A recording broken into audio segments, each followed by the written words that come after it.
How to use blur in PowerDirector. Now, in order to use blur in PowerDirector, you just simply need to open your application, and after opening the app, you will get to see this new project button. Just simply create a new project or open an existing one if you have already.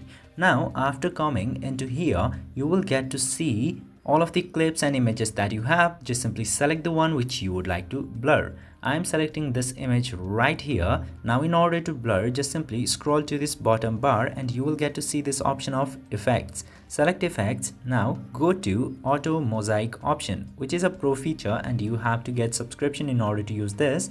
But this is the way to blur anything in your PowerDirector. As you can see here, you can use any of these blurs and you can also select the intensity of the blur, and you can also reverse the blur on top of that. You can use this on both body and face and background and the main object. If this video helped you, don't forget to hit that subscribe button.